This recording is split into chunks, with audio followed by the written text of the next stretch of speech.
वहाँ पे बड़ी रियल एस्टेट की अपॉर्चुनिटी है, वहाँ वेयर हाउस होगा, वहाँ टर्मिनल होगा, वहाँ जेटी, जेटी समझते हैं हम, जैसे समुद्र में ना आगे एक पतला सा पगडंडी सी जा रही होती है, जहाँ आकर के जहाज रुकता है और जेटी पे सामान उतरता है। बोला जेटी किराए पे चढ़ाऊंगा, वहाँ से रेवेन्यू लूंगा और अपने खुद का भी तो फायदा होगा। मैं भी तो इंपोर्ट कर रहा हूँ, मेरा भी तो कमीशन का आउटफ्लो होता है जब मैं इंपोर्ट करता हूँ, तो वो पैसा भी बचेगा। और जितनी दुनिया भर की कंपनीज आएंगी मेरे यहाँ ऐसी जाएंगी, तो सबका किराया खाते रहूंगा। एक बार पोर्ट बनाऊंगा, किराया खाते रहूंगा और सबसे दोस्ती भी करूंगा। इनमें कोई बड़े मिल गए, उनसे कोई नया धंधा भी कर लूंगा, ऐसा नया एक्सपोजर निकाल के लाऊंगा। अब तक टीम्स पूरी रिसर्च कर चुकी थी, 2 पोर्ट सरकार खोल रही थी, एक मुंद्रा एक कांडला। दिमाग देखो गुज्जू भाई का, इन्होंने कहा कांडला छोड़ दो, मुंद्रा पकड़ेंगे।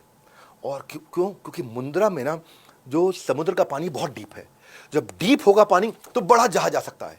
अगर पानी डीप नहीं होगा तो रेत में जहाज अटक जाएगा, आगे तक नहीं आ पाएगा, किनारे तक नहीं आ पाएगा। बोला और समुद्र का पानी वहां डीप है, उसको लो। और वो ट्रेड जो है ना यूरोप का और मिडिल ईस्ट का, उसके नजदीक पड़ता है मुंद्रा, इसलिए कांडला छोड़ दो, मुंद्रा पकड़ लो। गुजरात के पास लॉन्गेस्ट कोस्ट लाइन है, सबसे लंबी कोस्ट लाइन है, 1600 किलोमीटर की। जितनी ज्यादा जगह उतना पैसा छापेंगे, नोट छापेंगे। और यहाँ जो है इस तरफ मुंद्रा की तरफ टाइडल वेरिएशन जो होती है ना, क्या बोलते हैं, चक्रवर्ती तूफान जो आता है समुद्र के अंदर, बोला यहां बहुत कम होता है।